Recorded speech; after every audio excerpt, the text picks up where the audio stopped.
Napadpad sila sa Shelltown 153rd Marine Branch, kung saan nakabandera ang malaking poster ni Captain Morgan, ang officer ng Marines, maging ang mga pagmumukha ng mga wanted na pirata. Hinanap ni Luffy ang kanyang mukha. Wala. Siyempre, sikmura muna bago ang plano. Kaya, kumain sila sa isang resto bar. Maya-maya, pumasok ang poging mistysong green-haired, na machong swordsman. Ang famous na si Roronoa Zoro, ang pirate bounty hunter. Nandoon siya para maningil sa kabayaran sa pira-pirasong katawan ng piratang si Mr. Seven. Ang former frontier agent ng Baroque Works, na nagtangkang i-recruit si Zoro na sumali sa kanilang grupo. Nang hindi magkasundo, nauwi sa kanilang espadahan at nagtapos tuloy sa kanyang pagkaka-chop-chop. Nandoon din ang medium-size orange-haired cute girl, na si Nami, ang dalubhasang magnanakaw. Siya rin ay may pambihirang kasanayan sa cartographical, meteorological, at navigational map reading. At mukhang may binabalak. May nakatunghay na batang babae kay Zoro. Nagwapuhan siguro, kaya dinalahan niya ito ng homemade niyang chocolate rice ball. Kaso, natapon ito, nang mabangga siya ng napakayabang na long hair, na si Helm Apple. Ang napakapormang anak ni Captain Morgan, ang Marine officer ng 153rd Marine Branch. Pinatulan niya pa ang bata. Sabay tapak sa isang choco rice ball.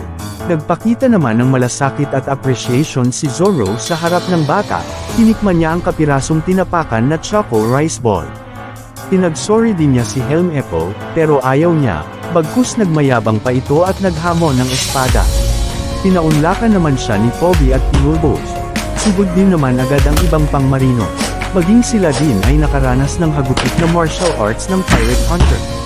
Sa kalagitnaan ng gulo, sinamantala ito ni Nami, at pinatulog ang midget na Marine. Dahan-dahan niya itong hinubaran sa may bandang sulok. Bakit kaya? Nakita ni Luffy ang lahat ng pangyayari sa resto bar. Siya ay namangha sa galing ni Zoro sa pakikipagsalpukan. Pinalikan ni Zoro si Helm Apple, at sa ninig ni Boy Forma, nag-volunteer na lamang itong direktang samahan si Zoro sa ama, para kunin ang kabayaran sa piratang pinatay nito. Sa paghaharap nila ni Captain Morgan, o kilala din sa tawag na Axe Hand.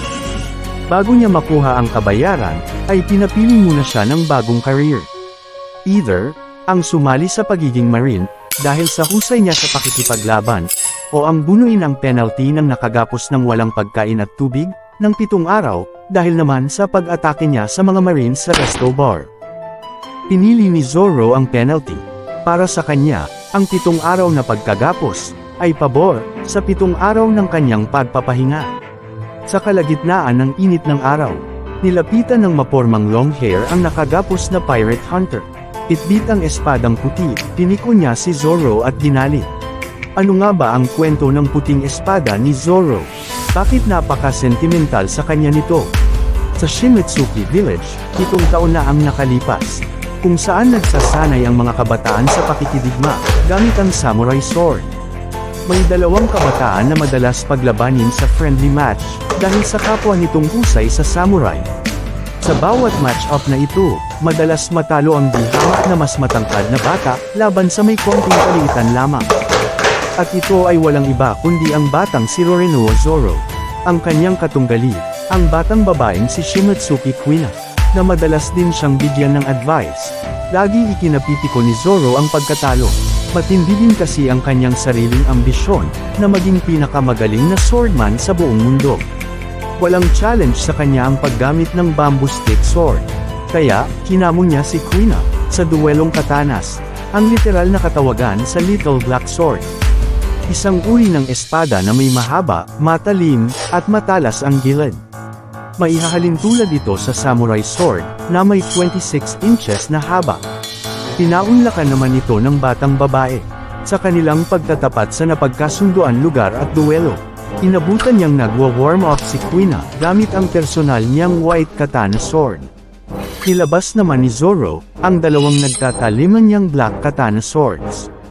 Sinimulan niya ang mabilis na pag-atake.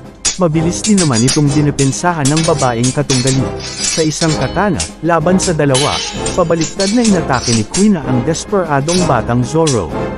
Inunsulta pa niya ito, na sana, nagdala pa siya ng mas maraming katana. Napikon muli si Zoro, at muling umatake. Muli naman siyang pinatumba ni Kuina. Muli siyang umatake, but this time, may kasama ng 100% na lakas at gigil. Pero, patuloy pa din na nang ibabaw ang stratehiya ng kalmadong si Quina. At sa paglipad ng dalawang katana ni Zoro, kasabay din niya itong bumagsak sa lupa.